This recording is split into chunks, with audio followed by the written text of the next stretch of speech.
মারাত্মক একটা জিনিস ফেসবুক, মানে এটা মানুষকে আর মানুষ রাখে না।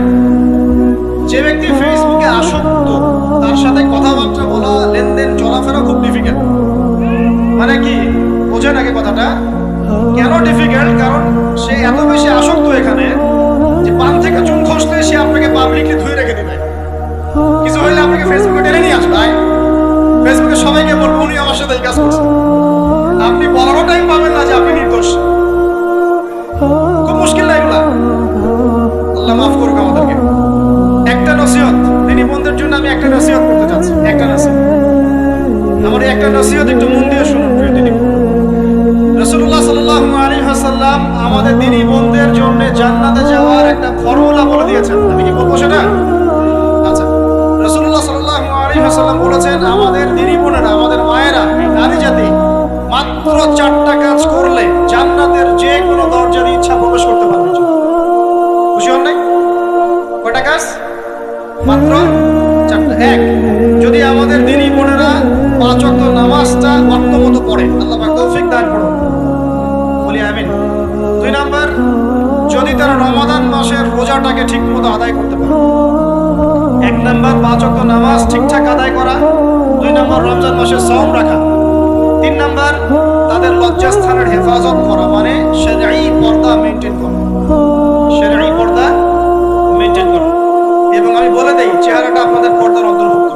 এটা নিয়ে অনেক বিতর্কটা হয় না সমাজে, চেহারা দেখানো যাবে কি যাবে না ইত্যাদি। চেহারা আপনার পর্দার অন্তর্ভুক্ত বিষয়, ফুল স্টপ। এর উপরে ফতোয়া অনেকভাবে দিচ্ছে, কিন্তু পড়েন না ওলামায়ে কেরামের কিতাবগুলো ঘাটাঘাটি করেন, তাদের ফতোয়া হচ্ছে চেহারা আপনার পর্দার অন্তর্ভুক্ত বিষয়, চেহারা ঢেকে রাখবেন, আল্লাহ পাক তৌফিক দান। চোখ থাকবে খোলা, ঠিক আছে। 4 নাম্বার, স্বামীর আনুগত্য করতে হবে। স্বামীর আনুগত্য, এই যে আনুগত্য শব্দ শুনলেই মানুষের একটা মানে নেগেটিভ ধারণা তৈরি হতে পারে। স্বামীর আনুগত্য মানে কি আমি তার দাসত্ব করবো? আনুগত্য মানে প্রিয় দিনী বোন, আনুগত্য মানে দাসত্ব নয়। আনুগত্য মানে কোরআন সুন্নাহর যে বিধানগুলো আপনার স্বামী আপনাকে পালন করতে বলবে, আপনি সেগুলো করবেন। কিন্তু স্বামী যদি কোরআন সুন্নাহর বাইরে কিছু করতে বলে, সেটা মানতে আপনি বাধ্য নন। স্বামী যদি আপনাকে বলে যে সুদ খাও, যদি সুদী এনজিওতে আসো, নাম লেখাও। স্বামী যদি আপনাকে বলে যে আসো বেপরদায় বাইরে যাই, সাজুগুজু করে বের হও, চলো ঘুরে আসো বেপরদায়। স্বামী যদি বলে দেবরকে একটু খাবারটা দিয়ে আসো, আমার অফিসের কলিগ আসছে, খাবার পরিবেশন করো, আসো ডাইনিং এ আসো। এই যে হারাম কাজ, বেপরদার আদেশ করছে, সুদের আদেশ করছে, আপনি সেগুলো পালন করবেন। কিন্তু হালাল বৈধ যেগুলো বিষয় আপনি স্বামীর আনুগত্য করবেন, এটা আপনার ফরজ। এই 4টা কাজ যদি আপনি করতে পারেন, জান্নাতের যে কোনো দরজা দিয়ে ইচ্ছা আপনি প্রবেশ করতে পারবেন ইনশাআল্লাহ। আল্লাহ পাক আমাদের দিনী বোনদেরকে এই 4টা কাজ করার তৌফিক দান করুন। আমাদের সবাইকে আল্লাহ পাক জান্নাতের জন্য কবুল করুন, বলি আমিন। এমন ভাবে দান করে যে বাম হাত জানে না ডান হাত কি দান করছে। 5 নাম্বার, এমন ব্যক্তি যে এটা যুবক, এটাও যুবক, যাকে কোনো সুন্দরী নারী আহ্বান করছে জিনার জন্য, সুন্দরী উচ্চ বংশের নারী, যে আসো আমার সাথে জিনা করো, ওই ইউসুফ আলাইহিস সালামের মতো। মনে আছে ইউসুফ আলাইহিস সালামের ঘটনা? মনে আছে? আচ্ছা, কিন্তু সেই যুবক বলে, সেই ব্যক্তি বলে ইন্নী আখাফুল্লাহ, আমি আল্লাহকে ভয় করি, আমি তোমার সাথে খারাপ কাজ করতে পারবো। এরকম ছেলে এবং এরকম মেয়ে এখন সমাজে খুঁজে পাওয়া যায় হাতে গোনা, হাতে গোনা। আপনি অনলাইন ঘাটাঘাটি করেন, গুগল করেন, ক্রস চেক করেন, দেখবেন বাংলাদেশের 25 বছরের কম বয়সী ছেলে আর মেয়েদের জেনার হার কত আপনি বের করে দেখবেন। 25 বছরের কম যে যুব সমাজ আমাদের সামনে আছে, তাদের মধ্যে কত পার্সেন্ট যুবক এখন পর্যন্ত ফিজিক্যাল সম্পর্ক করেনি কারোর সাথে, আপনি খুঁজে বের করতে পারেন। শুধু ছেলেদের ক্ষেত্রে এটা নয়, মেয়েদের ক্ষেত্রেও আছে। এই যে অনার্স লাইফ পার করার আগেই বহু মেয়ে সতীত্ব নষ্ট করে ফেলছে, বহু ছেলে সতীত্ব নষ্ট করে ফেলছে। কথাগুলো কি রাগ করছেন? আমি আপনাদের ভাই এবং আমি আপনাদেরকে মহব্বত করি। আমরা জেনার পথে যাব না, আমরা হালাল সম্পর্ক থাকবো ইনশাআল্লাহ। যখন আপনি জেনায় চলে যাবেন, আপনার কলম থেকে আল্লাহর নূর নষ্ট হয়ে যাবে। এটা এমন একটা পাপ যেটা করার পর মানুষ আল্লাহর সামনে মাথা তুলে দাঁড়াতে পারে না, লজ্জায় চোখ নেমে যায়, ইবাদতে স্বাদ পায় না। যখন হারাম সম্পর্কে ফ্রি মিক্সিং এগুলোতে মানুষ থাকে, ইবাদতে মানুষ স্বাদ পায় না। দিনের পর দিন ইবাদত করে, মনোযোগ আসে না, মন লাগে না, চোখ দিয়ে একটু পানি বের হয় না, আল্লাহর জন্য কাঁদতে পারে না, কারণ মনের মধ্যে তো নূর নাই। আর যখন একটা মেয়ে বেপরদায় থাকে, অনেক ইবাদত করলেও তার এই বেপরদায় থাকার কারণে সমাজের বহু মানুষের চোখের জেনা হয়ে যায়। এতে করে ওই সব মানুষের পাপের ফল এই মেয়েটাকে ভোগ করতে হয়। মানুষের চোখের বদনজর লাগে, ওই মেয়ে অসুস্থ হয়ে পড়ে মানসিকভাবে, শারীরিকভাবে। আমি আমাদের যুবক ভাই এবং যুবতীদের বোনদেরকে রিকোয়েস্ট করব, আল্লাহর ওয়াস্তে চরিত্রটাকে পবিত্র রাখার চেষ্টা করুন। আল্লাহ পাক তৌফিক দান করবেন।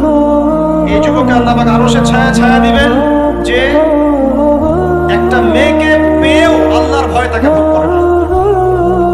আল্লাহ পাক এরকম যুবক ঘরে ঘরে তৈরি করবেন। তাহলে কি করবেন ভাই? হালাল উপার্জনের ব্যবস্থা করবেন, ব্যাস সরাসরি বিয়ে করে ফেলবেন। পরিবারকে বোঝানোর চেষ্টা করবেন, না বুঝলে আন্দোলন শুরু করবেন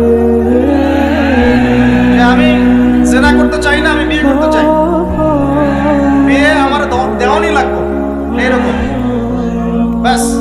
তারপর দেখবেন বাপ মা কেমন করে বিয়ে না দেয়। আল্লাহ সাহায্য করবে ইনশাআল্লাহ। আল্লাহ আমাদের যুবক ভাইদেরকে চরিত্র হেফাজত করার স্বার্থে বিয়েকে সহজ করে দিন। আবার কাউরে নিয়ে পালা যায় না, ওই কাজ করতে যায় না কিন্তু আবার, ঠিক আছে? কারণ এভাবে কোর্টে গিয়েও যদি একটা মেয়ে বিয়ে করে, এই বিয়ের জায়েজ না জায়েজ নিয়ে অনেক কথা আছে। অতএব এইসব ঝুঁকির মধ্যে যাবেন না, বাসায় বোঝানোর চেষ্টা করবেন। আরেক শ্রেণীর ব্যক্তি আছে যাদেরকে আল্লাহ পাক আরশের ছায়া দিবেন। তারা কারা? যারা গোপনে আল্লাহকে স্মরণ করে কাঁদতে পারেন। এখন এই দুটো হাদিসের মধ্যে যুবকদের অবস্থান কি পেয়েছেন? আচ্ছা, আরেকটা শোনাই এবার। নবী সাল্লাল্লাহু আলাইহি ওয়াসাল্লাম বলেছেন, 5টা জিনিস আসার আগেই 5টা বিষয়কে মূল্যায়ন করো। 1, তোমার বার্ধক্য আসার আগেই তোমার যৌবনকে মূল্যায়ন করো। যৌবনের গুরুত্ব পেলেন তো এবার? তোমার মওত আসার আগেই তোমার জীবনকে মূল্যায়ন করো। অসচ্ছলতা আসার আগেই সচ্ছলতাকে মূল্যায়ন করো। অসুস্থতা আসার আগেই সুস্থতাকে মূল্যায়ন করো। এবং এই যে কথাটা বললাম যে তোমার বার্ধক্য আসার আগেই যৌবন কালটাকে মূল্যায়ন করো। এই হাদিসগুলোর মধ্যে আমরা সংক্ষিপ্ত পরিসরে যৌবন কালের গুরুত্ব পাচ্ছি কিনা ভাই? এখন এই যৌবন কালটা আমাদের কাটানো উচিত আল্লাহ পাকের ইবাদতের মধ্য দিয়ে। এই যৌবন কালটা আমাদের কাটানো উচিত কয়েকটা বিষয়ের মধ্য দিয়ে। তার মধ্যে আমি 10টা পয়েন্ট আপনাকে বলবো। কয়টা ভাই? 10টা। 1, এই যৌবনকালে সবার আগে আমাদের কর্তব্য হচ্ছে দ্বীনের ইলম অর্জন করা। কি করা ভাই? দ্বীনের ইলম অর্জন বলতে আমি কি বোঝাচ্ছি? দ্বীনি ইলম অর্জন বলতে আপনাকে আমি বোঝাচ্ছি যে কমপক্ষে কোরআনটুকু তেলাওয়াত করতে শিখুন, হাদিসগুলো পড়তে শিখুন, ইসলামী বইপত্র পড়াশোনা করুন, পাশাপাশি জেনারেল সাবজেক্টগুলো পড়াশোনা করুন। এদিকে আমরা এগিয়ে যান, এদিকেও এগিয়ে যান, দুই দিকে আগাতে থাকেন। এর পাশাপাশি বরেণ্য ওলামায়ে কেরামদের সোহবতে থাকার চেষ্টা করেন। যারা রিনাউন্ড এবং বরেণ্য ওলামায়ে কেরাম, তাদের সোহবতে থাকার চেষ্টা করেন। ইলম অর্জনের অনেক ধাপ আছে। শুরু করেন কোরআন তেলাওয়াত দিয়ে, তারপরে আস্তে আস্তে হাদিসে যান, কোরআনের তাফসীরে যান, ইতিহাস পড়েন, ইসলামের ইতিহাস পড়েন, ইসলামিক অর্থনীতি পড়েন, রাসূলের জীবনী সিরাত পড়ে দেখেন, ইসলামিক ফিকহের বইগুলো পড়ে দেখেন। আস্তে আস্তে গ্র্যাজুয়ালি আপনি সামনে যান। এই সিলেবাসটা আপনি কোত্থেকে পাবেন? এই সিলেবাসটা দেখবেন প্রত্যেক জেলায় জেলায় বরেণ্য কওমি ওলামায়ে কেরাম আছেন না, তাদের সাথে পরামর্শ করবেন, আপনাকে সুন্দর সিলেবাস করে দিবে ইনশাআল্লাহ। এইভাবে আপনি পড়াশোনা করবেন এবং ওস্তাদের সাথে থেকে পড়াশোনা করবেন। একা একা সবকিছু করা যায়? একা একা সবকিছু করা যায় না। একটা সিলসিলা লাগে, একটা ওস্তাদের সোহবত লাগে, নাকি? একা একা কি কোরআন সুন্নাহ সব বুঝে ফেলতে পারবেন আপনি? তাই মনে হয়? কখনোই না। অতএব বরেণ্য আলেমদের সোহবত লাগবে, আবার আপনার চেষ্টাও লাগবে। আল্লাহ পাক তৌফিক দান করুন। এই যৌবনকালের প্রথম কাজ কি ভাই? ইলম অর্জন করা। 2 নাম্বার, এই যৌবনকালে আমরা যে পরিমাণ ফিজিক্যালি ফিট থাকি, শরীরে শক্তি থাকে, উদ্যম থাকে, আমাদের বয়সটা 40-50 হয়ে গেলে সেটা থাকবে না। থাকবে? অতএব এই যৌবনকালে বেশি বেশি ইবাদত করতে থাকেন। আল্লাহ পাক তৌফিক দান করুন। এই যৌবনকালে 5 ওয়াক্ত নামাজ তো পড়বেনই, এর পাশাপাশি নফল নামাজগুলো পড়ার চেষ্টা করবেন। এর পাশাপাশি আপনি চেষ্টা করবেন তাহাজ্জুদের ওয়াক্তে একটু নামাজ পড়ার জন্য, কমপক্ষে 2 রাকাত, কমপক্ষে 2 রাকাত, অ্যাটলিস্ট 2 রাকাত নামাজ তাহাজ্জুদের সময় পড়ার চেষ্টা করি। আল্লাহ আমাকে তৌফিক দিক, আপনাদের সবাইকে তৌফিক দান। ওই সময় আপনি যে দোয়াই করবেন আল্লাহর কাছে কবুল হবে ইনশাআল্লাহ। যে দোয়াই করবেন আল্লাহ কবুল করবেন ইনশাআল্লাহ। যদি আপনার রিজিকটা কি হয়? হালাল হয়। হারাম রিজিক দিয়ে ইবাদত কবুল হয়? হারাম রিজিকের দোয়া কবুল হয়? হয় না। 3 নাম্বার, এই যৌবনকালে আমরা রাসূলের সুন্নতের উপর বেশি আমল করব ইনশাআল্লাহ। করা যাবে ইনশাআল্লাহ? ইনশাআল্লাহ চেহারাগুলো পরিবর্তন হবে। চেহারা পরিবর্তন মানে কি? হ্যাঁ, রাখা যাবে না? এখনো গজায় নাই। প্রত্যেক সপ্তাহে আপনাকে নবীর সুন্নতের উপর এরকম করে কুরবানি এবং জবাই করতে কে বলেছে? নবী সাল্লাল্লাহু আলাইহি ওয়াসাল্লামের সুন্নতকে জবাই করাটা কি ভালো কাজ? বলেন তো। আমরা তো এমন অনেক নাপিত ভাইদেরকে চিনি যারা এই ধরনের বক্তব্যগুলো শুনে আলহামদুলিল্লাহ জীবন পরিবর্তন করেছেন। তার দোকানে লিখে দিয়েছেন এখানে চুল কাটা হয়, দাড়ি শেভ করা হয় না। খুশি হন নাই? মুসলিমদের কথা বলছি, অমুসলিমদেরকে নিয়ে আমাদের চিন্তা নাই তো?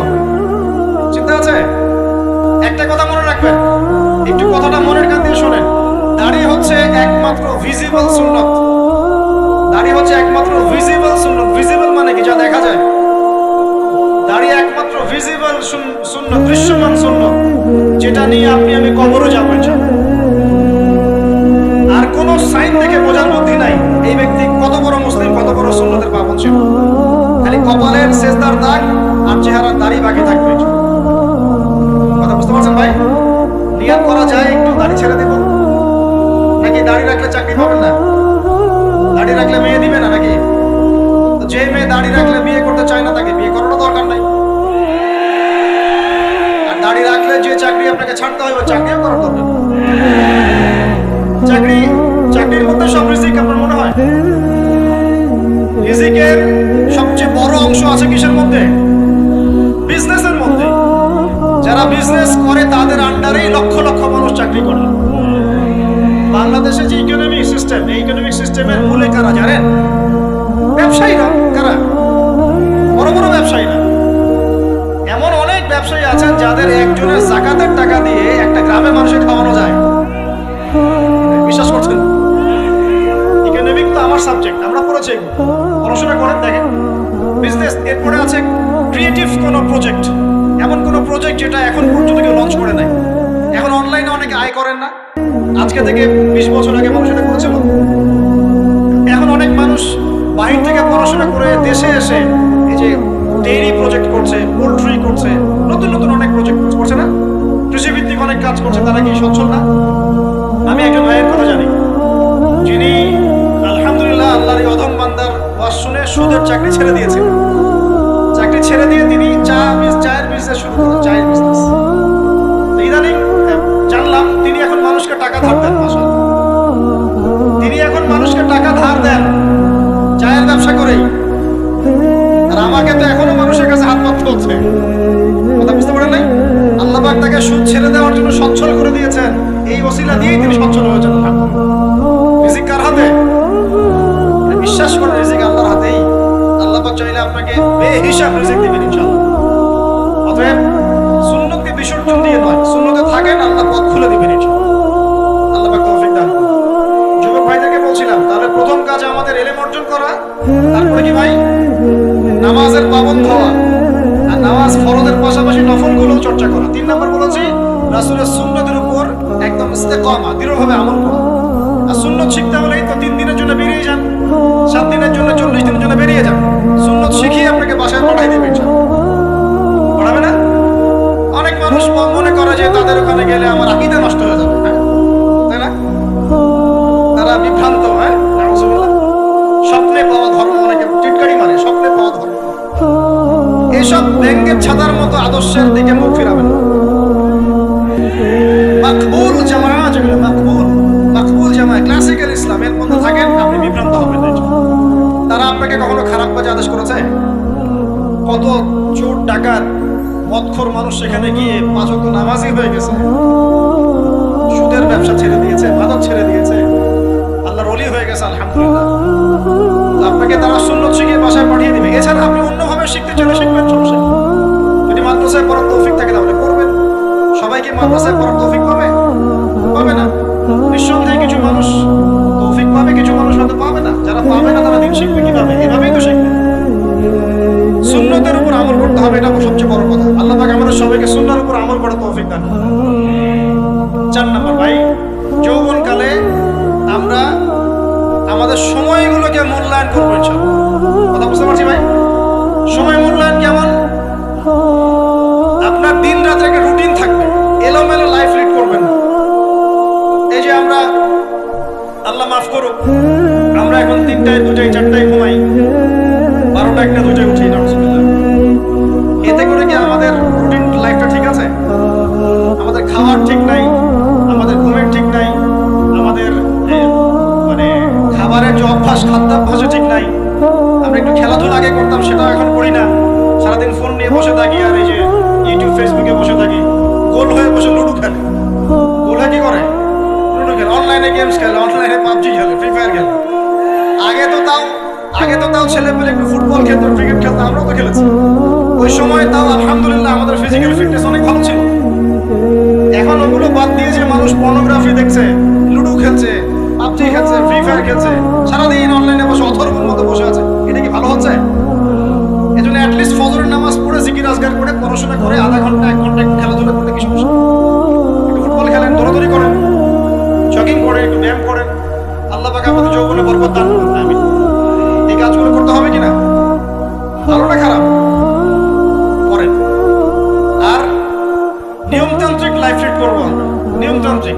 আমার জীবনে একটা রুটিন থাকবে, এই রুটিনের বাইরে যাবো না। পড়াশোনার রুটিন থাকবে, খেলার বা এক্সারসাইজ রুটিন থাকবে, খাওয়া দাওয়ার রুটিন থাকবে, দাওয়ার রুটিন থাকবে, আমি আলেমুল আমাদের কাছে যাবো, এই রুটিন থাকবে। একটা রুটিন লাইফ লিড করবেন, এলোমেলো জীবন যাপন করবেন। আল্লাহ পাক আমাকে তৌফিক দান করুন, আপনাদের সবাইকে তৌফিক দান করুন। কয়টা বলেছি ভাই? বলেন। 6 নাম্বার, যৌবনকালে সবচেয়ে বেশি বেঁচে থাকবো নারীর ফিতনা থেকে। কি থেকে ভাই? যৌবনকালে সবচেয়ে বেশি বেঁচে থাকবো কি থেকে? একটা হাদিস পড়ি, নবী সাল্লাল্লাহু আলাইহি ওয়াসাল্লাম বলেন, মা তারাকতু বা'দি ফিতনাতান আদাররু আলা রিজালি মিনান নিসা। আমি আমার পরে, নবীজি বলেন, আমি আমার পরে পুরুষদের জন্য নারীদের চেয়ে ভয়ঙ্কর কোনো ফিতনা রেখে যাই নাই। কেমন ফিতনা? আপনি একটু অনেস্টলি বলেন তো দেখি, যে আমরা যারা পর্নোগ্রাফিতে টুকটাক আসক্ত বা এই ধরনের অনলাইনে বা অফলাইনে এই ধরনের হারাম সম্পর্কের সাথে আছি, মন থেকে কি আপনি ফিল করেন যে আল্লাহ আপনার সাথে আছেন? বলেন তো দেখি, অনেস্টলি বলেন। আপনি যখন নামাজ পড়ে বাসায় ফিরে যান, ফিরে যেতে যেতে যদি আপনার চোখে খারাপ কিছু পড়ে, আপনার মনের নূরটা নষ্ট হয়, আপনি বুঝতে পারেন না? বুঝতে পারেন না? যখন আপনি এরকম হারাম কোন সম্পর্কে আছেন, নাউজুবিল্লাহ, আপনার মনটা যে শক্ত হয়ে গেছে, আপনি বুঝতে পারেন না? আল্লাহর ওয়াস্তে নারী জাতির ফিতনা থেকে সর্বোচ্চ দূরত্ব অবলম্বন করবেন। আল্লাহ তাআলা তৌফিক দান করুন। কি করব তাহলে আমরা? ওই যে বলেছি, হালাল সম্পর্ক করতে পারলে হালাল, যদি করতে না পারি সবর করবেন। কি করবেন? সবর করবেন, ভালো কাজে ব্যস্ত থাকবেন, বেশি বেশি রোজা রাখবেন। কি করবেন? বেশি বেশি রোজা রাখবেন। সোমবারে রোজা রাখবেন, বৃহস্পতিবারে রোজা রাখবেন। এভাবে আপনি আপনার জীবনটা গুছিয়ে নেন, আল্লাহ পাক প্রবৃত্তিকে নিয়ন্ত্রণ করার ক্ষমতা দিবেন। এরপরেও যদি ভুল হয়ে যায়, হতে পারে এই যুগটা ফিতনার যুগ, চরম ফিতনার যুগ। যদি কোনো ভুল হয়ে যায়, খবরদার আপনি হতাশ হবেন না। ভুল হয়ে গেলে কখনো হতাশ হবেন না। হতাশা শয়তানের পক্ষ থেকে আসে, কখনো হতাশ হবেন না। দেন ওযু করে জায়নামাজে দাঁড়িয়ে 2 রাকাত নামাজ পড়ে আল্লাহকে বলবেন, আল্লাহ আমার ভুল হয়ে গেছে, আমাকে মাফ করে দাও। পারা যাবে ইনশাআল্লাহ? জীবনে কখনো হতাশ হবেন না। জীবনে যাই হয়ে যাক না কেন, কখনো হতাশ হবেন না। মনে রাখবেন, আল্লাহ আপনার রব, আল্লাহ আপনার সাথে আছেন ইনশাআল্লাহ। অতএব নারীর ফিতনা থেকে নিজেকে বাঁচিয়ে রাখার চেষ্টা করুন, আল্লাহ পাক তৌফিক ইনায়াত করুন। 7 নাম্বারটা হচ্ছে, এই সমাজ আপনাকে যেভাবে শেখায়, কিভাবে শেখায়? এই যে স্কুল, কলেজ, ইউনিভার্সিটি, চাকরি, বিয়ে, সন্তান প্রতিপালন, আর তারপর ইন্না লিল্লাহি ওয়া ইন্না ইলাইহি রাজিউন, এই তো শেখায় নাকি? সবসময় মনে রাখবেন যে আল্লাহ রাব্বুল আলামিনের পরিকল্পনাই আপনার উপরে সবচেয়ে বেশি অগ্রাধিকার যোগ্য, সমাজের পরিকল্পনা নয়। পরিবার আপনাকে চাপ দিচ্ছে, চাকরি পাস না, পড়াশোনা করিস না, পড়াশোনায় কেন তুই 80 নম্বর পাইলি না, কেন চান্স পেলি না, কবে চাকরি পাবি, কবে আমাদেরকে দেখবি, খাওয়াবি, পড়াবি, এই যে চাপগুলো চারপাশ থেকে আসে কিনা? অনেক যুবক দেখা যায় মাদকাসক্ত হয়, অনেকে দেখা যায় আত্মহত্যা করছে, ইদানিং হচ্ছে কিনা ভাই? এই শব্দটা থেকে আমি পয়েন্টটা আজকে লিখেছিলাম যে ভুলেও আল্লাহর প্রতি বিশ্বাস এবং তাওয়াক্কুল হারাবেন না। সমাজ যেভাবে শেখায়, সমাজ চারপাশে যে চাপ আপনাকে দিচ্ছে, এই চাপে নিজে গা ভাসিয়ে দিবেন না। আপনি আল্লাহর কাছে দোয়া করবেন, আল্লাহর কাছে পথ চেয়ে নেবেন এবং আল্লাহর প্রতি তাওয়াক্কুল ভরসা করবেন। কখনো আত্মহত্যার পথ বেছে নেবেন। কি হয়েছে? 80 নাম্বার পান নাই তো কি হয়েছে? আপনি চেষ্টা করেছেন কিন্তু চান্স পান নাই তো কি হয়েছে? চেষ্টা তো করেছেন আপনি চেষ্টা করেছেন ইউনিভার্সিটিতে চান্সের জন্য, আপনি চান্স পাইনি। চেষ্টা করেছেন আপনি, বাস চেষ্টা করেছেন, পাই নাই, তাকদিরে ছিল পাই নাই, বাস। আমি আমার চেষ্টা করেছি। কখনোই আত্মহত্যার পথ বেছে নেবেন না। আর আমরা পিতা মাতাদেরকে রিকোয়েস্ট করবো, কোনো অবস্থাতেই সন্তানকে এত বেশি চাপ দিবেন না যে সন্তানটার এই কোমরটাই ভেঙে যাবে। এই সমস্যাগুলো দিন দিন বাড়ছে সমাজে। কেন এত চাপ দিচ্ছেন? তার প্রতিভা কোথায় খুঁজে বের করুন। তাকে জোর করে কেন টেনে লম্বা করার চেষ্টা করছেন? আমাদের সমাজে বাচ্চা হয়ে গেলেই তার পিঠে একটা সিল মেরে দেয়, হয় ডাক্তার না হলে ইঞ্জিনিয়ার। কেন? এর বাইরে কোনো প্রফেশন নাই। আমার সন্তানকে হয় ঢাকা বিশ্ববিদ্যালয়ে চান্স পেতে হবে, তাহলে বুয়েটে না হলে এর বাইরে আর কোথাও পড়ারই জায়গা নেই। আর এখানে পড়লেই আমার সে ছেলে না আমার মেয়ে একদম সবচেয়ে বড় জ্ঞানী হবে, অন্য কোনোভাবে হবে না, এটা গ্যারান্টি দেওয়া আছে? যারা সভ্যতা বিনির্মাণ করেছেন তারা কয়জন বড় বড় ডিগ্রি সার্টিফিকেট পেয়েছেন খুঁজে বের করে দেখেন, খুঁজে বের করে। আমরা ফিলোসফির মধ্যে যে ফিলোসফারদের হিস্ট্রি পড়েছিলাম তাদের মধ্যে বেশিরভাগই দেখা যায় স্কুলেও যায় নাই, কলেজেও যায় আসলে এমন আছে। আমি বলছি না আপনারা যাবেন না, আমি বলছি জ্ঞানের মানদণ্ড এটাই নয় যে আমার সার্টিফিকেট অর্জিত হয়েছে। সার্টিফিকেটটাই জ্ঞানের মানদণ্ড নয় তো। হ্যাঁ, প্রতিযোগিতার একটা জগৎ আছে, আমাকে সে জগৎ উতরাতে হবে। আপনি চেষ্টা করবেন, যদি না হয় তাকদীরে ছিল, হয় নাই, বাস। আমাকে আল্লাহ পাঠিয়েছেন তার ইবাদত করার জন্য, এখানে আত্মহত্যা করার জন্য আল্লাহ আমাকে পাঠান না। আমার জীবন যদি দিতেই হয় তাহলে আল্লাহর জন্য দিব ইনশাআল্লাহ। ঠিক আছে কথা? বাস, দুনিয়ার জন্য না। আল্লাহ আমাকে বোঝার তৌফিক দান। কটা বললাম? 7টা না 8টা? 7টা। 8 নাম্বার। 8 নাম্বারটা ইম্পর্টেন্ট এবং এটা আপনাদের জন্য মজাদার। সেটা হলো 8 নাম্বারটা বেশি ইম্পর্টেন্ট। এটা হচ্ছে দিনের পথে চলার ক্ষেত্রে আপনি অনেক রকম মতবাদ পাবেন সামনে। কেউ বলবে আমারটা সঠিক, কেউ বলবে না ওরটা নয়, আমারটা সঠিক, কেউ বলবে না আমার দলটা সঠিক, কেউ বলবে না ওর সংগঠন সঠিক। এগুলো আপনার কান ভারী করে ফেলবে। তখন মনে হবে যে আগেই ভালো ছিলাম রে ভাই, নামাজ পড়তাম না। এখন নামাজ পড়া শুরু করে দেখলাম যে আরে হাতটা ভাঙবো কোথায় এটাই তো ফিক্স করতে পারতেছি। কারণ আমার কিছু অভিজ্ঞতা আছে ভাই, নাকি ভাই? ওরা আমাকে একটা কথা বলে, সেটা হলো সমাজে কিছু ইখতিলাফি মাসআলা আছে, এই মাসআলাগুলো কানেও ঢুকাবেন না। আপনি ইবাদতের মধ্য দিয়ে আল্লাহকে পাওয়ার চেষ্টা করুন এবং চিরায়ত একটা ইসলাম আমরা ফলো করছি না। এই ইসলামের মধ্যে এমন কিছু নাই যেটা আপনাকে জাহান্নামে নিয়ে যাবে, এমন কিছু নাই। হ্যাঁ, প্রত্যেকটা ঘরানার মধ্যে কিছু বিভ্রান্ত মানুষ থাকতে পারে। এমন কিছু মানুষ এমন আমল করছে যে আমলটা হয়তো কোরআন এবং হাদিসে নাই। এটা তার সমস্যা, কোরআন সুন্নাহর সমস্যা না। কথা বুঝতে পারছেন? এটা তার সমস্যা, সে এটাকে সেই বেদাতটা করছে, সেই শিরকটা করছে। তার মানে এই নয় যে কোরআন হাদিস আমাকে শিরক শিখিয়েছে, বেদাত শিখিয়েছে। কোরআন এবং হাদিসে যেটা আছে এটা সুন্দর এবং এটা চিরায়ত একটা ক্লাসিক্যাল ইসলাম আমাদের কন্টিনেন্টে আছে, বাংলাদেশে আছে। এখানে থাকলে আপনি বিভ্রান্ত হবেন না ইনশাআল্লাহ। পরের ওলামায়ে কেরামদের কাছে গিয়ে অন্তত একজন হকপন্থী আলেমের সাথে পরামর্শ করে আপনি আমল করার চেষ্টা করুন। আর যে বিষয়গুলো নিয়ে ইখতিলাফ আছে এগুলো নিয়ে সমাজে মত পার্থক্য সৃষ্টি করে সমাজটাকে বিভক্ত করতে যায় না। আল্লাহর ওয়াস্তে মসজিদ ভাগ করতে যায় না, সমাজকে ভাগ করতে যায় না। জাতিগত ঐক্যটা রক্ষা করেন, আল্লাহ পাক বোঝার তৌফিক দান। আর যদি মানুষের মধ্যে খারাপ কিছু দেখি, ওই খারাপ কিছু বিষয়টা আমি এড়িয়ে যাবো। আর কোনটা ভালো কোনটা খারাপ আমি বুঝবো কিভাবে? আমি 10 জন আলেমের সাথে পরামর্শ করবো, বাস। আমি এত বড় আলেম নই, তাহলে আমি 10 জন আলেমের সাথে পরামর্শ করবো যে হুজুর এই বিষয়টা চলছে, এটা সম্পর্কে আসলে বিষয়টা কি। একটা ঘরানার দিকে কখনো আপনি সাম্প্রদায়িকভাবে বায়াস্ট হয়ে যাবেন না। আপনি আপনার চিন্তাটাকে লিবারেল রাখবেন, হকটা যেখানে পাবো সেটা নিয়ে বলছেন। এমন নয় যে উনি বলেছেন বলেই হক, আর কারোটা নিব না, ওনারটাই নেব, এভাবে চিন্তা করবেন না। হক যেখানে আছে সেখানে যাবেন আপনি। আল্লাহ পাক আমাদেরকে বোঝার তৌফিক দান।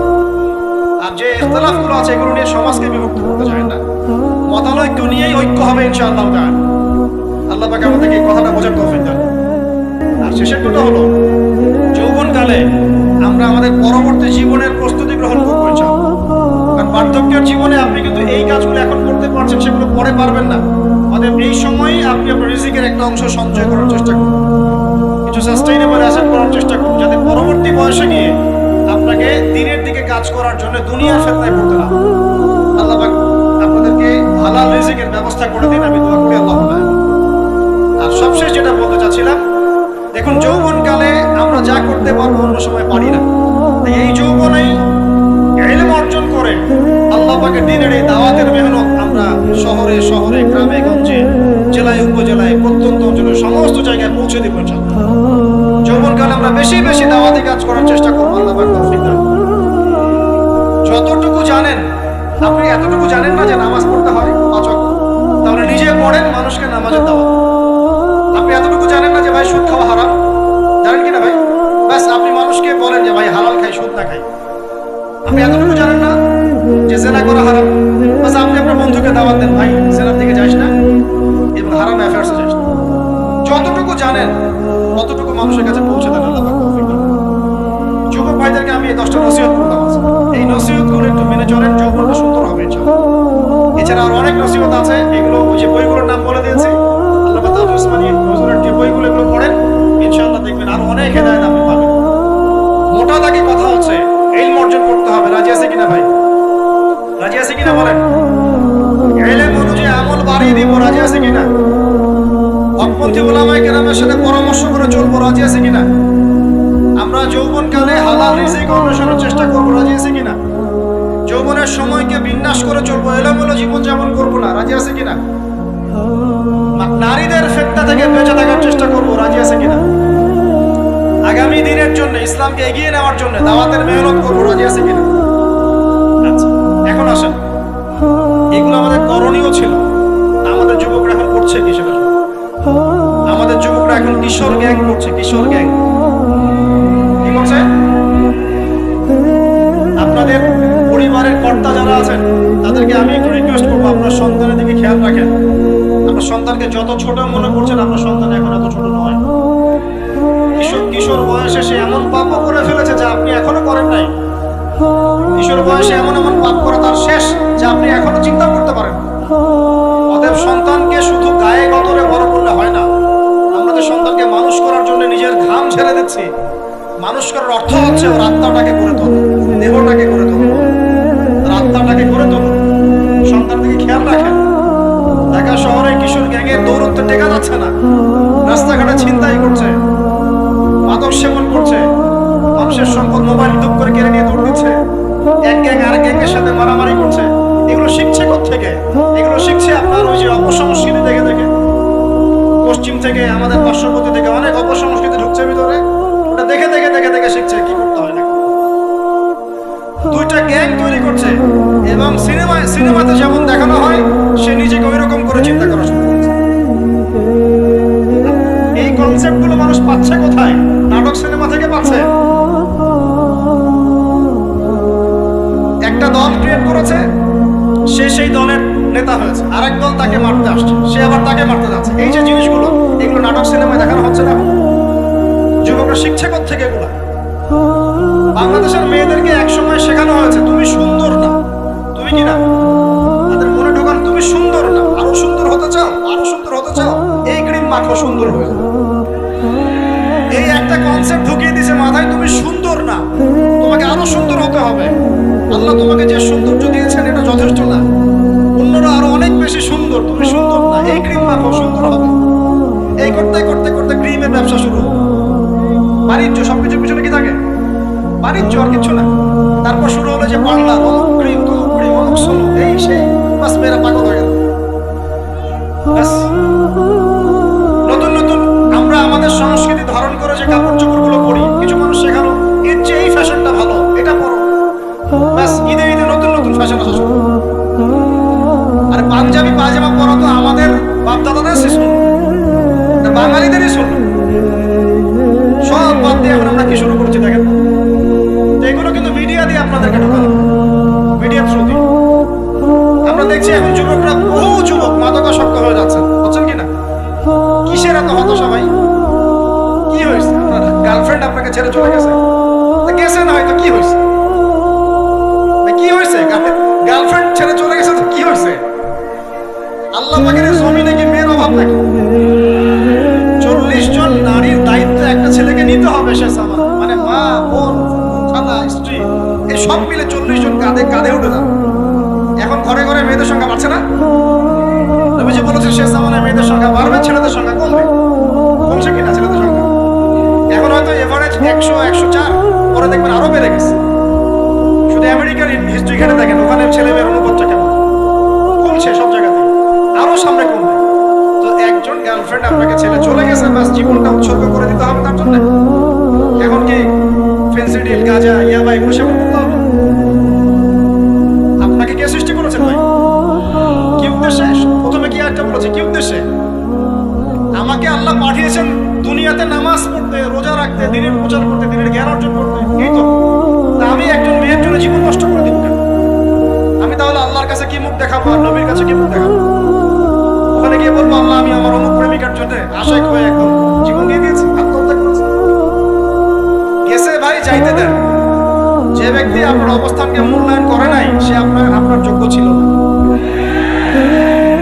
এখন আপনি কি করবেন? নিজের অবস্থান উন্নত করেন, আপনার পিছনে লাইন ধরে ঘুরবে। এটাই বাস্তবতা। দুনিয়া খুব খারাপ জিনিস। মানুষ মানুষের অবস্থানকে মূল্যায়ন করে, মানুষ মানুষের অবস্থানকে মূল্যায়ন করে, কিন্তু আল্লাহ রাব্বুল আলামিন আপনাকে সর্বাবস্থায় ভালোবাসেন।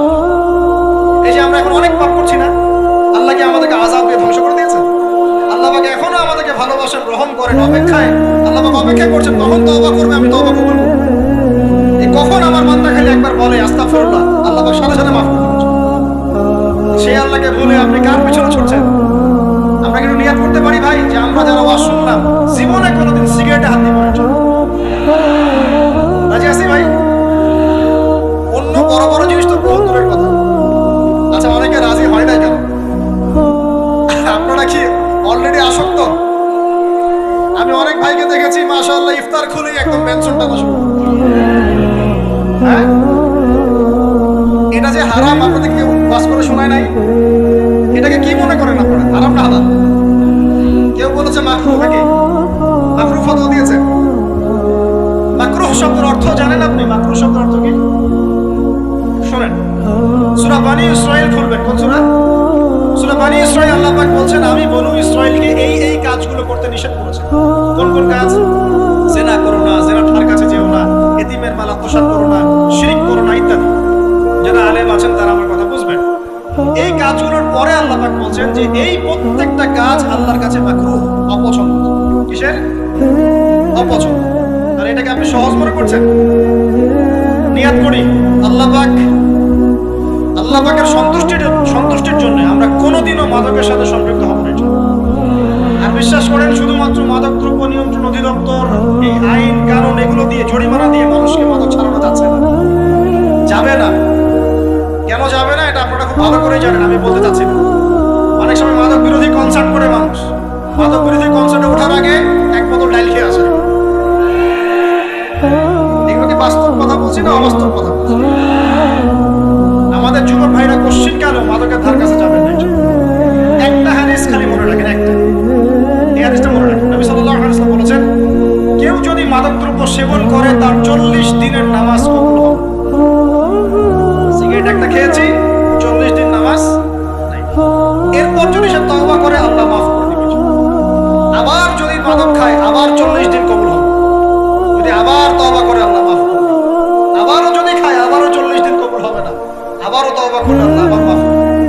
চতুর্থবার সে যদি মাদক খায়, আল্লাহ রাসূল সাল্লাল্লাহু আলাইহি ওয়াসাল্লাম বলেন আল্লাহ পাক কিয়ামতের মাঠে তাকে তিনাতুল খাবাল পান করাবেন। কি পান করাবেন? তিনাতুল খাবাল। সাহাবীরা বললেন ইয়া রাসূলুল্লাহ এটা কি? তিনাতুল খাবাল কি? নবী সাল্লাল্লাহু আলাইহি ওয়াসাল্লাম বলেন এটা হচ্ছে জাহান্নামীদেরকে আযাব দেওয়ার পর তাদের রক্ত মাংসের যে পুঁজ বের হবে, এই যে ড্রিঙ্কস, জাহান্নামের যে হার্ড ড্রিঙ্কস, এই ড্রিঙ্কসের নাম হলো তিনাতুল খাবাল। আল্লাহ পাক আমাদের সবাইকে মাদক থেকে বাঁচিয়ে দিন। হতাশা মাদক দিয়ে দূর হয় না। হতাশা দূর হবে, বলে দেব, 3টা জিনিস, মাত্র 3টা। কয়টা ভাই? 1, 5 ওয়াক্ত নামাজ। এক কি? নামাজে আপনি ওযু করে সিজদা দেন, ইনশাআল্লাহ আপনার মনে প্রশান্তি না আসলে আমাকে এসে বলেন যে আসলে। চোখের পানি, মনের আবেগ যা আছে আপনার ভিতরে, কষ্ট, দুঃখ, যন্ত্রণা সব আল্লাহকে ঢেলে দিবেন। নিজের আবেগ ধরে রাখবেন এখানে, আপনি আল্লাহর জন্য ঢেলে দিবেন। মানুষকে আবেগ দেখা কি না? মানুষ আমরা চোখের পানির মর্ম বুঝবে? মানুষ কি মানুষের চোখের পানির মর্ম বোঝে? আপনার পিতা যদি মারা যায় আমার কাছে এসে দোয়া চান কান্নাকাটি করে, আমি দোয়া করতে পারবো, কিন্তু আমি কিন্তু আপনার ফিলিংসটা বুঝতে পারবো। আপনার অনুভূতি কে বুঝতে পারবেন? আল্লাহ পাক আপনার ঘাড়ের রগের চেয়েও কাছে আছে। সুবহান আল্লাহ পাক ঘাড়ের রগের চেয়ে কাছে আছে। গতকালকে বাংলাদেশের একজন বরেণ্য আলেমের সাথে একটা কনফারেন্সে ছিলাম। উনি বলছিলেন যে এক ব্যক্তি, এটা শোনেন, এক ব্যক্তি খুব তার শখ যে তিনি সাহাবীদের মতো নামাজ পড়া শিখবেন। কথা বুঝতে পারছেন? সাহাবীদের মতো নামাজ শিখবেন। তো একজন বরেণ্য আলেমের কাছে এসেছেন, এসে বলছেন যে আমাকে সাহাবীদের মতো নামাজ শিখিয়ে দেন। তখন সেই আলেম আরেকজন আলেমের সন্ধান দিয়েছেন, যে তুমি তার কাছে যাও, তিনি শেখান। তো সেই ব্যক্তি একটু অবাক হয়েছেন, কারণ যাকে প্রশ্ন করেছিলেন তিনি অনেক বড় মুহাদ্দিস, আর যার কাছে পাঠানো হচ্ছে তিনি অত বড় মুহাদ্দিস নন, কিন্তু আবেদ, আমল করেন। তাকে গিয়ে বলছেন উনি আমাকে পাঠিয়েছেন সাহাবী মারা নামাজ শিখিয়ে দেন। তখন তিনি বলছেন ঠিক আছে, সুন্দর করে ওযু করে আসো, সুন্দর করে ওযু করে আসো। ওযু করার সময় খালি খেয়াল রাখবা যে আমি ওযু করছি শুধু আল্লাহর সন্তুষ্টির জন্য। কি খেয়াল রাখবেন? ওযু করছি শুধু আল্লাহকে রাজি খুশি করার জন্য ওযু করছি, আর কোনো উদ্দেশ্য নাই আমার। ওযু করতে যাচ্ছে তিনি আবার বলছেন দাঁড়াও, শুধু আল্লাহকে রাজি খুশি করার জন্য ওযু করো। আবার শুরু করছেন, আবার বলছেন শোনো, শুধু আল্লাহকে রাজি খুশি করার জন্য ওযু করো। এভাবে বলতেই আছেন, নামাজে দাঁড়িয়ে আছেন, দাঁড়ানোর আগে বলছেন শোনো, শুধু আল্লাহকে রাজি খুশি করার জন্য নামাজ পড়ো। বলতেই আছেন, বলতেই আছেন। এক পর্যায়ে সে ব্যক্তি নামাজ শুরু করলো, নামাজে মনোযোগ এদিক ওদিকে যায়, আর তার মাথায় এটা আসে, এই শুধু আল্লাহকে রাজি খুশি করার জন্য, শুধু আল্লাহকে রাজি খুশি করার জন্য নামাজ পড়তে হবে। এই চিন্তা তার মনের মধ্যে ঘুরপাক খাচ্ছে, ঘুরপাক খাচ্ছে। এভাবে নামাজটা সে শেষ করেছে। শেষ করে চিন্তা করছে যে নামাজ তো পুরোপুরি মনোযোগ দিতে পারলাম না। বারবার মাথার মধ্যে এরকম চিন্তা আসছে, আল্লাহ আমাকে তো মাফ করে দাও, নামাজটা আমার মনে হলো না ঠিক। তখন সে ফিরে এসে তার সে ওস্তাদকে বলছেন আমার তো নামাজ এরকম এরকম করে পড়লাম, কিন্তু শেষমেশ মনে হলো যে নামাজটা হয়তো কবুল হয় নাই। আল্লাহর কাছে খুব মাফ চাইলাম, আল্লাহ আমাকে মাফ করে দাও, নামাজটা মনে হলো না। তখন সেই যে প্রথম ব্যক্তি যিনি পাঠিয়েছেন তিনি বলছেন এটাই হলো সাহাবী নামাজ। তারা আল্লাহকে রাজি খুশি করার জন্য নামাজ পড়তেন, নামাজ শেষ করে আল্লাহর কাছে ইস্তেগফার করতেন, আল্লাহ কিছুই হলো কিছুই হলো। কথা কি বুঝতে পারছেন? অতএব আল্লাহকে রাজি খুশি করার জন্য আপনি আপনার আবেগ, আপনার ইবাদত সব ফেলে দিবেন, অন্য কারো কাছে কিছু পাওয়ার আশা করেন। অতএব নামাজ আপনার মাদকের দিকে যাওয়া লাগবে না, নামাজই আপনার হতাশা দূর করে দেবে ইনশাআল্লাহ। 2 নাম্বার আমল হচ্ছে কোরআন তেলাওয়াত। যে ব্যক্তি কোরআন তেলাওয়াত করতে পারে নিয়মিত, তার মনের মধ্যে এই হতাশা, এই ভীরুতা, এই কাপুরুষতা কিছু আসবে না ইনশাআল্লাহ। আমি গ্যারান্টি দিচ্ছি আপনাকে, হতাশা আসবেই না আপনার মনে যদি আপনি কোরআন বুঝতে পারেন। কোরআনের একটা আয়াত নিয়ে কোনো কোনো সময় দেখা যায় 2-3 ঘন্টা সময় পার হয়ে যাচ্ছে, আয়াতটা ছেড়ে সামনে যেতে পারছি না। কোরআনের ভিতরে ঢুকলে আপনি দুনিয়ায় ভুলে যাবেন কি হচ্ছে আশপাশে। আমি এমন অনেক আলেমকে দেখেছি যে একটা বই, মাত্র একটা বই, আপনি বই নিয়ে পড়াশোনা করেছেন যে ফজরের পরে, জোহরের ওয়াক্ত হয়ে যাচ্ছে, বইটাই শেষ করতে পারবেন, বুঝতে পারবেন। যখন আপনি ইলমের ভিতরে ঢুকে যাবেন, কোরআনের ভিতরে, হাদিসের ভিতরে, আপনার দুনিয়ার খেয়ালই নাই।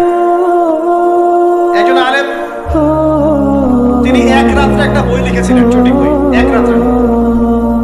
বলা হচ্ছে তার সম্পর্কে বলা হচ্ছে যে রাতের খাবার তাকে দেয়া হয়েছে যে আপনি এটা খেয়ে নেন, খাবারটা পাশেই আছে, খাবারটা পাশেই আছে, খাবারটা খাবো, এটা লিখে খাবারটা খাবো, এরকম তার চিন্তা ছিল।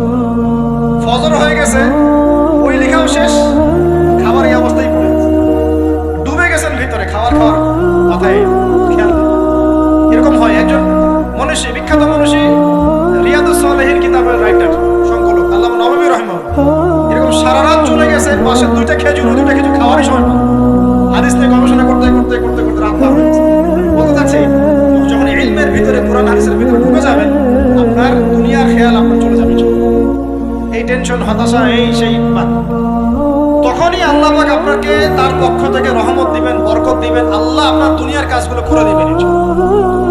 কেউ আপনার দুনিয়ার ওই কাজটা করে দিয়েছে, কেউ ওই কাজটা করে দিয়েছে, কেউ বাসায় খাবার পাঠিয়ে দিয়েছে, আল্লাহ পাকই এগুলো করাই দিবেন। তো প্রিয় ভাইরা, মাদকে যাবো না আল্লাহর কাছে আসবো? 2 নাম্বার কোরআন তেলাওয়াত, 3 নাম্বার আল্লাহর জিকির। 3 নাম্বার কি ভাই? আল্লাহর জিকির। চলতে ফিরতে সব সময় মুখ চলতে থাকবে, মুখ না চললেও মনে মনে মন তাজা থাকবে, মনে মনে জিকির করতে থাকবে। মনে মনে জিকির করতে পারেন? আপনার একটা জিকির হতে থাকবে, সুবহানাল্লাহ, আলহামদুলিল্লাহ, লা ইলাহা ইল্লাল্লাহ, আল্লাহু আকবার। করা যাবে? আরে মানুষের মন কখনো চুপ করে থাকে না, কিন্তু মানুষের মন অলওয়েজ কিছু না কিছু চিন্তা করতেই থাকে, করতে থাকে না, যতক্ষণ না ঘুমায় মানুষ। তো প্রিয় ভাইরা, বেশি বেশি জিকির করবো, সুবহানাল্লাহ, আলহামদুলিল্লাহ, লা ইলাহা ইল্লাল্লাহ, আল্লাহু আকবার, লা হাওলা ওয়ালা কুওয়াতা ইল্লা বিল্লাহ, এগুলো চলতে থাকবে। আল্লাহ পাক তৌফিক দান করুন। আমরা আমাদের সমাজে যুবকদেরকে এরকম টিকটকে দেখছি, অনলাইনে আসক্ত দেখছি, জেনায় আসক্ত দেখছি, পর্নোগ্রাফিতে আসক্ত দেখছি। আমরা দেখছি আমাদের যুব সমাজকে মাদকে আসক্ত, কিশোরকে আসক্ত। এগুলো কি আমাদের কাম্য ছিল ভাই? আমাদের কাম্য ছিল? এই অবস্থায় কি যুব সমাজ আল্লাহ পাকের দ্বীনের পতাকা হাতে নিয়ে আল্লাহর জমিনে দ্বীন কায়েম করতে পারবে কিনা একটু আমাকে উত্তর দেন দেখি। এখন এই অবস্থায় পারবে? অতএব অবস্থার উন্নতি করতে হবে কিনা? উন্নতির জন্য রাজি আছে কিনা ইনশাআল্লাহ? আমরা চাই কি আল্লাহ পাকের দ্বীনটা আল্লাহর জমিনে প্রতিষ্ঠা লাভ করুক, আল্লাহর দ্বীন সবার ঘরে ঘরে পৌঁছে যাক। আল্লাহ পাকের দ্বীনের যে সৌন্দর্য সবাই সেটাই, এই সৌরভটা সবাই পাক, আমরা চাই কিনা? সমাজে শান্তি প্রতিষ্ঠা হোক, আবার সেই রাসূলের মতো যুগ চলে আসুক, আমরা চাই কিনা? অতএব আমাদের সবাইকে যৌবনের এই প্রলোভনগুলো থেকে বেরিয়ে এসে আল্লাহ পাকের ইবাদতে আত্মনিয়োগ করতে হবে। আল্লাহ পাক আমাদের সবাইকে তৌফিক দান করুন, আমিন। আমাদের সবাইকে আল্লাহ রাব্বুল আলামিন কুরআন এবং হাদিসের গভীর জ্ঞান অর্জন করার তৌফিক দান করুন, বেশি থেকে বেশি ইবাদত করার তৌফিক দান করুন। আল্লাহ পাক সবাইকে হারাম সমস্ত রিজিক থেকে বাঁচিয়ে রাখুন, জিনা, ব্যভিচার এবং নারীর ফিতনা, মাদক থেকে আল্লাহ বাঁচিয়ে রাখুন। আল্লাহ পাক আমাদের সবাইকে হালাল রিজিক, হালাল সম্পর্ক যথেষ্ট করে দিন। আল্লাহ পাক আমাদের সবাইকে যেন দ্বীনের দাওয়াতের মেহনত করার তৌফিক দান করেন এবং আলেম ওলামার সাথে পরামর্শ করে দিন শেখার এবং বোঝার তৌফিক দান করেন। আরেকটা বিষয় বলতে চাচ্ছিলাম, সেটা হলো ওই যে প্রথমে বলেছি যে সূরা ইউসুফের সেই সমাধানটা বলবো কিনা? সূরা ইউসুফটা ইনশাআল্লাহ আমি আরেকদিন পুরো সূরাটা সংক্ষিপ্ত করে আলোচনা করবো ইনশাআল্লাহ, যদি একটা লেকচারে সম্ভব হবে বলে মনে হচ্ছে না আমার কাছে। 2টা বা 3টা লেকচারে নিয়ে আসবো ইনশাআল্লাহ। তবে আজকে একটা জিস্ট খালি বলছি। ইউসুফ আলাইহিস সালামের জীবনটা খুবই ট্র্যাজেডিপূর্ণ। নবীর পরিবার থেকে ভাইদের শত্রুতায় ওই যে কূপে চলে গেলেন, কূপ থেকে চলে আসলেন মিশরের বাজারে, সেখান থেকে বিক্রি করে দেওয়া হলো তাকে, রাজা তাকে কিনে নিলেন। তারপরে সেখানে তিনি বড় হতে লাগলেন রাজপ্রাসাদে। তারপরে ওই যে রাজার কি স্ত্রী তাকে জেনার জন্য আহ্বান করেছিল, সেখান থেকে তিনি জেলখানায় চলে গেলেন। আবার জেলখানা থেকে আবার মিশরের খাদ্য মন্ত্রণালয়ের দায়িত্ব পেলেন। তারপরে তিনি মিশরের শাসকের দায়িত্ব পেয়ে গেছেন, তাই তো? আচ্ছা, এর মধ্যে একটা জায়গা খালি টপিকটা কি দিবা তোমরা? টপিকটা হচ্ছে চলমান বৈশ্বিক অর্থনৈতিক সংকটে ইউসুফ আলাইহিস সালামের সমাধান। মনে থাকবে? চলমান এই বৈশ্বিক অর্থনৈতিক সংকটে ইউসুফ আলাইহিস সালামের সমাধান কিছু। ইউসুফ আলাইহিস সালাম জেলখানায়, কোথায় বলেন তো? জেলখানায়। তখন দুজন ব্যক্তি তাকে বলছে, ইউসুফ, আমরা দুজন দুটো স্বপ্ন দেখেছি, তুমি কি স্বপ্নের ব্যাখ্যা দিতে পারবে? আমরা তোমাকে সত্যবাদী বলে মনে করি। ইউসুফ আলাইহিস সালাম বলছেন, খাবার আসার আগেই তোমাদেরকে স্বপ্নের ব্যাখ্যা দিব। একজন বলছে, আমি দেখলাম আমার মাথায় রুটি রাখা আছে আর পাখি এসে রুটি থেকে খেয়ে ফেলছে। আমার কথা বুঝতে পারছেন কিনা ভাই? আচ্ছা, 2 নাম্বার। দ্বিতীয় ব্যক্তি বলছে, আমি দেখলাম আমি শরাব পান করাচ্ছি আমার মনিবকে। কথা বুঝতে পারছেন? এখন ইউসুফ আলাইহিস সালাম বলছেন, তুমি যে শরাব পান করাচ্ছ মনিবকে, তোমাকে অতি সত্বর মুক্তি দেওয়া হবে ইনশাআল্লাহ। আর যার মাথার উপর থেকে রুটি খেয়ে নেওয়া হচ্ছে তাকে শুলদণ্ড দেওয়া হবে, মৃত্যুদণ্ড দেওয়া হবে। কি বললেন? একজনকে দেওয়া হবে মৃত্যুদণ্ড, একজন কি হবে? ছাড়া পাবে। আর যাকে মনে হলো যে এই ছাড়া পাবে, ইউসুফ আলাইহিস সালাম বললেন, তুমি যখন ছাড়া পাবে তোমার মনিবের কাছে, মালিকের কাছে আমার কথা বলো, আমার কথা আলোচনা করো। কিন্তু শয়তান তাকে ভুলিয়ে দিল, সে আর কথা বলতে পারল। আরো কয়েক বছর চলে গেল, ইউসুফ আলাইহিস সালাম তখনও জেলেই আছে। একদিন এই রাজা স্বপ্ন দেখলেন। কি স্বপ্ন দেখলেন? যে 7টা পাতলা পাতলা গাভী, মোটা মোটা 7টা গাভীকে খেয়ে ফেলছে। 7টা কি গাভী? জীর্ণ শীর্ণ গাভী, 7টা মোটা তাজা গাভীকে খেয়ে ফেলছে। আর দেখলেন 7টা সবুজ শীষ। শীষ বোঝেন কিনা? ধানের শীষ না, আবার সবুজ শীষ। আর দেখছেন এই যে শীষ মরে গেলে যেমন দেখায় না একটা রং, এরকম শীষ। এখন রাজা খুব চিন্তিত হয়ে পড়লেন যে আসলে এই স্বপ্নের কি ব্যাখ্যা। তিনি সবাইকে ডেকে বললেন, স্বপ্নের ব্যাখ্যা কি তোমরা জানো? তখন রাজ্য পরিষদের এই যে এমপি মন্ত্রী যারা আছে তারা বলছে, না এটা কি স্বপ্ন, আদগাসু আহলাম, এটা একটা বাজে স্বপ্ন, উদ্ভট স্বপ্ন, আমরা এটার মানে জানি না। আমরা হলো তাই তো বলতাম নাকি ভাই? কিন্তু ওই ব্যক্তি স্মরণ হয়ে গেল যে ছাড়া পেয়েছে, আরে ইউসুফ তো স্বপ্নের ব্যাখ্যা দিতে পারে। দৌড়ে গেলেন তিনি জেলখানায়। ইউসুফ আইয়ুহাস সিদ্দিক, হে সত্যবাদী নবী ইউসুফ, আমাকে কি এই স্বপ্নের ব্যাখ্যা বলতে পারবেন? 7টা জীর্ণ শীর্ণ গাভী, 7টা মোটা তাজা গাভীকে খেয়ে ফেলছে। ইউসুফ আলাইহিস সালাম এই স্বপ্ন শুনে বললেন, ইউসুফ আলাইহিস সালাম শুধু স্বপ্নের ব্যাখ্যাই দিলেন না, বরং এই স্বপ্ন যে সত্য এটা তিনি বিশ্বাসও করলেন। এই স্বপ্ন একটা সমস্যাকে নির্দেশ করছে এটাও বুঝে ফেললেন। এই সমস্যার সমাধানও তিনি দিয়ে দিলেন। আমার কথা বলছেন, ইউসুফ আলাইহিস সালাম স্বপ্নের ব্যাখ্যা দিচ্ছেন না, বরং স্বপ্নটা যে সত্য তিনি মেনে নিচ্ছেন এবং এই স্বপ্নের ফলে একটা সামনে খারাপ সময় আসতে যাচ্ছে এটা তিনি বিশ্বাস করছেন এবং এর সমাধান তিনি জাতিকে দিচ্ছেন। ইউসুফ আলাইহিস সালাম বলছেন, তোমাদের সামনে 7 বছর দুর্ভিক্ষ হবে। কি হবে বলেন? 7 বছর। সারা বিশ্বের অর্থনৈতিক প্রেক্ষাপট একটু বিবেচনা করেন তো, যে আমরা একটা খারাপ সময় দিকে যাচ্ছি না আস্তে আস্তে, এবং নীরব একটা দুর্ভিক্ষ সারা ওয়ার্ল্ডে চলছে না? করোনার সময় ছিল, ওই সময় একটা সমস্যা ছিল, ইউক্রেন রাশিয়ার ইস্যু ছিল, আরো অনেক ইস্যু আছে, শুধু এগুলো ইস্যু, অপচয় ইস্যু আছে, দুর্নীতি ইস্যু আছে, জুলুম আছে, তারপরে যে পারমাণবিক ক্ষেত্রগুলো আছে, বড় বড় পরাশক্তিদের চাপ আছে, অনেক ব্যাপার আছে, রিজার্ভ কমেছে, অনেক বিষয় আছে। সারা বিশ্ব একটা অর্থনৈতিক মন্দা দেখছে কিনা? ইউসুফ আলাইহিস সালাম বললেন, 7 বছর তোমাদের এখানে প্রচুর ফসল ফলবে। এটা 7টা সবুজ শেষ, প্রচুর ফসল ফলবে তোমাদের এই অঞ্চলের। তোমরা একটা কাজ করো, তোমরা ওই 7 বছরের ফসলের যতটুকু অংশ তোমাদের না খেলে নয়, অতটুকু দিয়ে তোমরা তোমাদের জনগণের চাহিদা পূরণ করো, আর বেশি অংশটাকে রিজার্ভ করে রেখে দাও। বুঝতে পারছেন? ইউসুফ আলাইহিস সালাম বলছেন না যে স্বপ্নটা সত্য, তিনি সমাধান দিচ্ছেন উল্টা। এটা তো হবে সামনে, স্বপ্ন সত্য মিথ্যা তো দূরের কথা, এটা সামনে হতে যাচ্ছে। 7 বছর তোমরা প্রচুর ফসল ফলাবে, এই ফসলের একটা বড় অংশ রিজার্ভ করে রেখে দিও, আর বাকি অংশটা দিয়ে তোমরা জনগণের চাহিদা পূরণ। মানে অপচয় করা যাবে না, যাবে কোনো সম্পদ অপচয় করা যাবে। এরপর তোমাদের সামনে আসবে 7টা বছর দুর্ভিক্ষের বছর, আকাশ বৃষ্টি বন্ধ করে দেবে। আকাশ কি করবে? বৃষ্টি বন্ধ করে দেবে। তার মানে ওই 7 বছর আমরা কিভাবে চলবো তাহলে? এই যে রিজার্ভ করেছি, এই রিজার্ভ বা সঞ্চিত সম্পত্তি আমরা 7 বছর চলবো। এরপরে আল্লাহ রাব্বুল আলামিন 8ম বছরে আকাশ থেকে বৃষ্টি বর্ষণ করবেন, আবার ফসল ফলবে। কথা কি বুঝতে পারছেন? এই ব্যাখ্যা অন্যরা দিতে পারলো না, ইউসুফ আলাইহিস সালাম দিতে পারলেন। এই ব্যক্তি দৌড়ে গিয়ে রাজাকে বলল, এই হলো স্বপ্নের ব্যাখ্যা। রাজা, ইউসুফ এই স্বপ্নের ব্যাখ্যা দিয়েছেন। রাজা কত বিচক্ষণ ছিলেন, রাজা সত্য মিথ্যা চিনতেন। তিনি বুঝতেন যে আসলেই সত্য কাকে বলে, মিথ্যা কাকে বলে। এই আমার এমপি মন্ত্রীরা শোনো, তোমরা কেউ সমাধান দিতে পারো নাই, ইউসুফ সমাধান দিয়েছে। ইউসুফকে আমার কাছে নিয়ে আসো, আমি তাকে আমার কাছে নিকটে আসন দিব।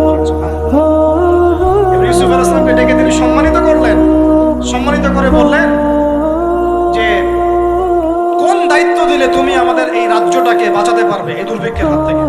ইউসুফ আলাইহিস সালাম নিজে বলছেন, আমি হচ্ছে বিশ্বস্ত মানুষ, আমি হচ্ছি রাজুলুন আমিন, আমি বিশ্বস্ত এবং আমি আস্থাভাজন। আমাকে আপনি খাদ্য মন্ত্রণালয়ের দায়িত্ব দেন, ইনশাআল্লাহ আমি এই প্রবলেমগুলো সলভ করব ইনশাআল্লাহ। এরপর তাকে দায়িত্ব দেওয়া হলো খাদ্য মন্ত্রণালয়ের। 7 বছর তিনি এরকম পলিসি গ্রহণ করলেন। মিশরের লক্ষ লক্ষ মানুষ পরবর্তী 7 বছরের দুর্ভিক্ষ থেকে বেঁচে গেছে। কোরআন তো মূল্যায়ন করি না আমরা, আর কোরআনের কথা যারা বলে ওদেরকেও মূল্যায়ন করি। এই জন্য আমরা বলছি, বর্তমান চলমান অর্থনৈতিক সংকটের সবচেয়ে বড় বড় সমাধান হচ্ছে এক, ভাই জনগণ হই আর সরকার হই, কোনো সম্পদ অপচয় করা যাবে। আমরা সম্পদ অপচয় করি না? আপনি ওযু করেছেন, আপনি 1 বালতি পানিতে ওযু করেছেন, ট্যাপ ছেড়েছেন, মসজিদের 1 বালতি পানি চলে গেছে, কেন পানি অপচয় করবেন? আমাদের 5টা ফ্যানের দরকার নেই বাসায়, আপনি 5টা ফ্যান চালাচ্ছেন কেন? আপনি ঘর থেকে বের হলেন, ফ্যান চলছে, কেন চলছে? ঘর মুছেছেন, ফ্যান ছেড়ে দিয়েছেন, ওই যে পাখা বাতাসে শুকাবে মাটি, কেন? এসি চালিয়েছেন, 24 ঘন্টা চালানোর কি দরকার? 2 ঘন্টা চালিয়ে বন্ধ করলে হয়? বিদ্যুতের ব্যাপার, গ্যাসের ব্যাপার, তেলের ব্যাপার, আমরা কি কম অপচয় করি মনে হচ্ছে আপনার কাছে? আমরা প্রচুর অপচয় করি, আর আমরা জনগণরা সাধু না, আমরা বেশি অপচয় করি। আমরা অপচয় করি না ভাই? প্রমাণ আপনি নিজের বাসায় পাবেন। পানির অপচয়, আপনার তেলের অপচয়, আপনার গ্যাসের অপচয়, আপনার বিদ্যুতের অপচয়, এইগুলোর উপর কঠিন আইন করা দরকার। অপচয় করলে শাস্তি দিতে হবে। অপচয় করা যাবে না। অপচয় কমালে কি হবে? আমরা সম্পদ বেশি রিজার্ভ করতে পারবো। এই যুগে কি কি সম্পদ রিজার্ভ করলে আমরা সচ্ছল হতে পারবো? এই হেদায়েতগুলো আপনাকে ওই সো কল্ড প্রোটেস্ট্যান্ট মৌলবীরা দিতে পারবে না ইনশাআল্লাহ তাআলা, কারণ তাদের কাছে ইকোনমিক্সের জ্ঞান নাই। এই যুগে যদি আমরা গ্যাস রিজার্ভ করতে পারতাম, তেল রিজার্ভ করতে পারতাম, গোল্ড রিজার্ভ করতে পারতাম, সিলভার রিজার্ভ করতে পারতাম, এবং যে কারেন্সি সারা ওয়ার্ল্ড ওয়াইড চলছে এখন, এগুলোকে রিজার্ভ করতে পারতাম, এবং জনগণের যতটুকুতে প্রয়োজন এতটুকু সাপ্লাই করে বাকিটা রিজার্ভ করে রাখতে পারতাম, আসন্ন সময়ে এটা দিয়ে আমরা বৈশ্বিক সম্পর্ক। আমার কথা রাগ করলেন? আমি কি কারো শত্রু, কোন দলের লোক? আমি আপনাদের জাতির একজন, আপনাদেরই ভাই, আপনার শুভাকাঙ্ক্ষী, এবং আপনি আর আমি আমরা ভাইয়ের মতো, নিজের মতো, নিজের ভাইয়ের মতো। আপনার গায়ে আঘাত লাগলে আমি কষ্ট পাবো, আপনাকে গালি দিলে আমি কষ্ট পাবো। আমাদের জনগণের ক্ষতি হলে আমাদের বুক কাঁদবে না? জনগণের ক্ষতি হলে, দুঃখ দুর্দশা হলে আমাদের বুক কাঁদা উচিত, উচিত কিনা? আমাদের সবাইকেই যার যার দায়িত্ব পালন করতে হবে। আমরাও অপচয় বন্ধ করে দেবো ইনশাআল্লাহ। রাজি আছি ইনশাআল্লাহ? যত বাকি বকেয়া সব আছে সব পরিশোধ করার চেষ্টা করবো ইনশাআল্লাহ। আমরা সরকারি সম্পদ অন্যায়ভাবে আত্মসাৎ করবো, এবং আমরা আমাদের সমাজে যত দুর্নীতি আছে এটা বন্ধ করতে হবে। যত প্রকার দুর্নীতি আছে বন্ধ করতে হবে, যত কালো টাকা আছে সাদা করতে হবে, এবং সাস্টেইনেবল অ্যাসেটগুলোকে রিজার্ভ করতে হবে। তাহলে আগামীতে বিশ্ব ডুবে যায়, যাক, বাংলার মাটি ডুববে না ইনশাআল্লাহ। ইউসুফ আলাইহিস সালাম এই হেদায়েত আমাদেরকে দিয়ে গেছেন, কোরআনের মাধ্যমে আল্লাহ এই হেদায়েত আমাদেরকে দিয়ে গেছেন। আল্লাহ পাক আমাদের সবাইকে কোরআন বোঝার তৌফিক দেন। আজকে এখানে শেষ করছি ভাই। সুবহানাকা আল্লাহুম্মা ওয়া বিহামদিক, আশহাদু আল্লা ইলাহা ইল্লা আনতা, আস্তাগফিরুকা ওয়া আতুবু ইলাইক।